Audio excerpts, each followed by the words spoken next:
enough is enough. That Tinubu will hand over Rivers State into slavery. The Wike is nobody. Without this translation of it's nobody. Wike is nobody. Let them remove this thing from him now. I think he has billions. He knows the market. He has bought guns for his men. Let them remove this thing from him. And let us see. He should resign. You saw how it's not giving problem to that Rivers State alone. The North is angry because of Wike, the way he communicates with them. The Southeast is angry because of Wike, the way he communicates with them. The Niger Delta, he insulted the Niger Delta. And he think Niger Delta will be happy and they will support Jonathan. Because of Wike, Jonathan lost second tenure. Because of Wike, Amechi left with 5 other governors from PDP and fought Jonathan. And he lost the government and he lost the election. Do you think President Tinubu will survive it under this condition? He has created enemies for him. The next enemies he will create is the West. He will create the enemy between the West and Tinubu. And Mr. President is supporting whatever Wike is doing. What you are saying is, if President is sincere, Wike should be sacked. Then we know that yes, he's sincere. Okay. Wike is the tormentor of all the problems. He ferments all the problems in the Niger Delta and across the country. It's unconstitutional for you to suspend an elected governor and an elected member, and they should report now to you, to the cabinet office. What a charade. It is not acceptable. It is not on. You know what it reminds me? You are now behaving like a military governor, like a military president. The judiciary and the executive and the legislative arm are independent but equal in powers. It is disrespectful of Rivers people for 3 people to carry a big stick around and be appropriating the resources of our state. It is wrong. 27 members of the House are the Rivers State House of Assembly. There is nothing new there. The Constitution does provide that if you defect to another party, you can lose your seat. But the only way you can lose your seat is that the presiding officer must declare your seat vacant. I left the PDP on the floor of the Senate. David Mark did not declare my seat vacant, and so I did not lose my seat. Members of the Rivers State House of Assembly, whether they left their party or did not leave their party, they are welcome to leave. The only person who can declare their seat vacant is Amehule. Have you declared anybody's seat vacant? You have not. That is the position of the law as taught me by Osije Okocha. All right, Mr. Ashore, well, we're just doing our job, just like you were doing your job. We're doing our job. Good, bad, and ugly is our job to report everybody. Report the event, right. Report the persons, cover as much as you can, which is what you did at a very, very high level before you left to pursue your ambition of being president. So let's begin to coast home on this particular issue. So in your view, 2 questions in one if you can. What is the way forward? But that's one question on the conundrum we're seeing that is playing out in Rivers State. At least a solution that can bring peace, because at the end of the day, we can argue about Wike, the FCT minister, the action of the president, whether Fubara was reckless, according to some people, or not. We can put up all that debate. What is important is the people of Rivers State are the ones suffering right now. So in your books, where you sit, what is the way forward at the end of the day? Because solution is what everybody is speaking to right now. Yes, let me make a clarification once again that I'm not here to defend Fubara. Fubara is also an enabler of evil.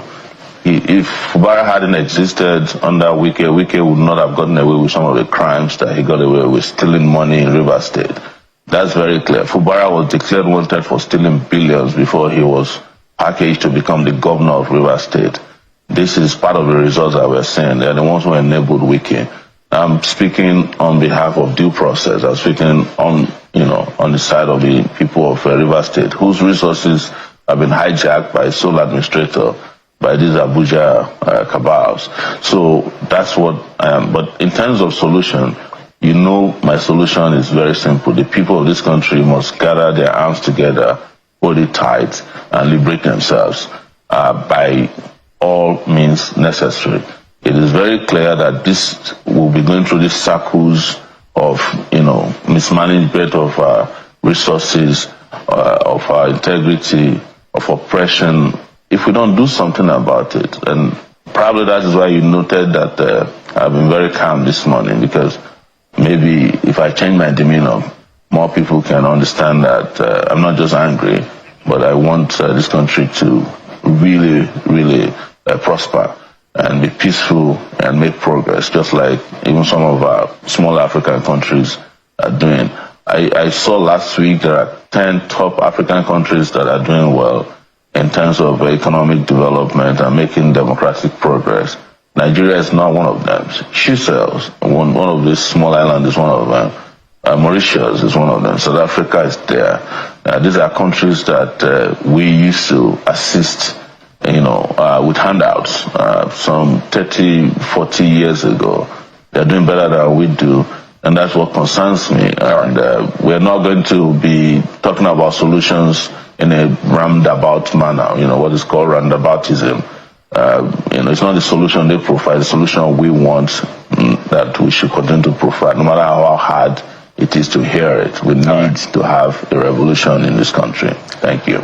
Now, if President Goodluck Ebele Jonathan will still be celebrated and his quotes will be compiled for us to read and encourage us, it shows that as a leader, if you were a leader that upheld the tenacity of governance, you will always be celebrated. So my advice to leaders in office is that let's uphold the tenacity of governance. Let's do what will make us to be celebrated even after office. 10 years down the line, and his name is still resonates. There are people that they will leave office after 1 year, nobody can even still remember their names. So it's better to do something good and to leave a good name than to leave with silver and gold. Okay, so finally my take is on the recent issue by your former colleagues, as it were now, on the issue of the state of emergency in Rivers. A lot of people have said that what they did was unconstitutional. What is your opinion about this matter? Well, if what they did was unconstitutional, well, I don't know what I'm not in the House now, so I don't know what the rule book says, but as a parliamentarian, I will always stand with what the Constitution says. So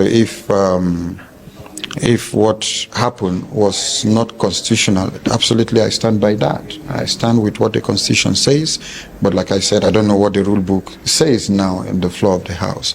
But the Constitution is what guides us as a people, which is very key. So guiding you in the House, there are two important books: the rule books in the House and the Constitution. So what the Constitution says, it's very important. And if they were guided by the rule books, I don't know. If they're not guided by the rule books, I don't know. But I stand with the Constitution. Okay, hold on. Still talking about Jonathan, what are those silent attributes which you feel that are standing out, which his predecessors? Jonathan was like a prophet. Most of the things he said during campaign in 2015, all of them have come to pass. All of them have come to pass. So I will urge on leaders to go back to the book of Jonathan, to the political book of Jonathan, and look at what were those things that he had warned us about during campaigns that are now happening. How can we go back to the drawing board and make it right? It's very, very important. Like I said, whether we like it or not, now in the political books of Nigeria, we have the book of Jonathan. So let's go back to the book of Jonathan and start from chapter 1, and we'll be able to get it right. Thank you, sir. Yeah. Welcome back, my people. Now wetin we dey tell them that time wey be say them no gree, na im dey happen now. Now no say that 2015 wey be say Goodluck Ebele Jonathan wey be say dey control this country. That time, but now no say things dey well pass now wey be say we dey talk.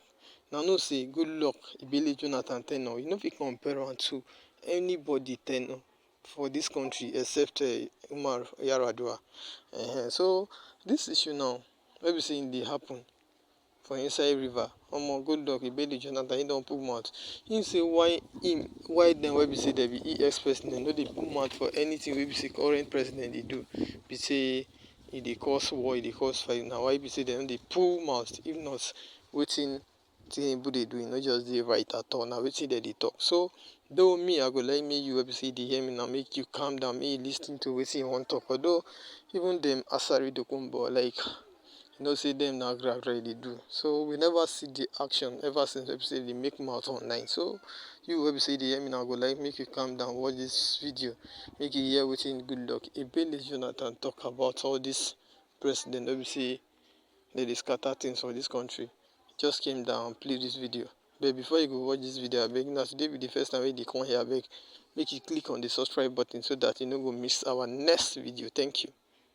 On television, and some of these are the issues we discuss. We're talking about building a society where no one is oppressed, as reflected in the top paragraph of our national anthem.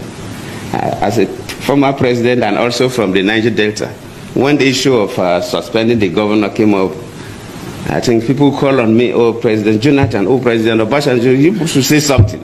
People expected us to say something about what is happening. And of course, people don't even know that traditionally all over the world, former presidents hardly make statements about what the current presidents are doing because of the tension it could create in the country. In most cases, look at America, look at everywhere. So hardly for former presidents to make, sometimes you see and you look. And of course, what is happening in Nigeria today regarding the situation in River State is like an Indian proverb that said that if somebody is sleeping, really sleeping, you can easily wake up that person. But if the person is pretending to sleep, you find it difficult to wake up that person.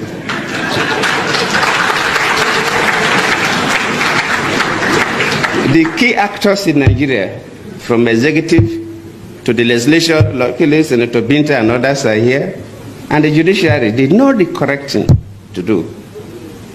But they are refusing to do it. They are pretending to sleep.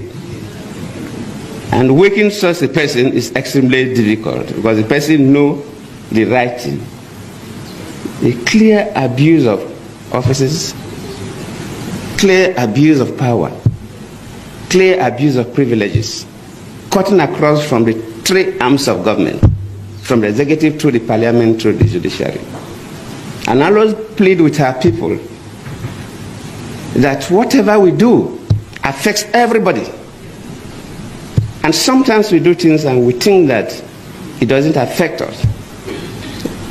I've been a president before, and even after leaving office as a former president, people get to me. Why is that our passport is not valued that much?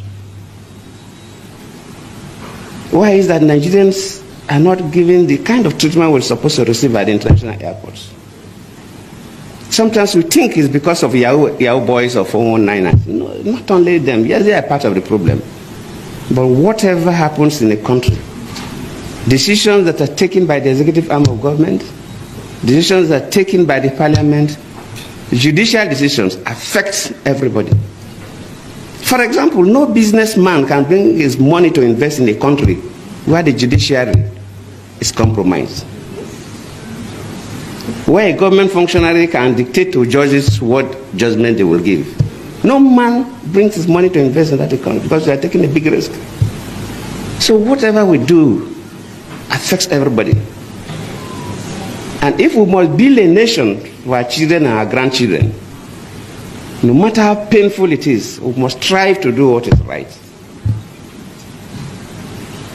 It may cost us, but we must endeavor and pay the price to insist on doing what is right. Whether you're holding an executive office as a president, a minister, or a governor, or a special advisor, or executive, whether you're holding an office in the parliament, senate, or rep, whether you're a judicial officer at the high courts or appellate courts, we must strive to do what is right. if we want to build a nation that our children will be proud of.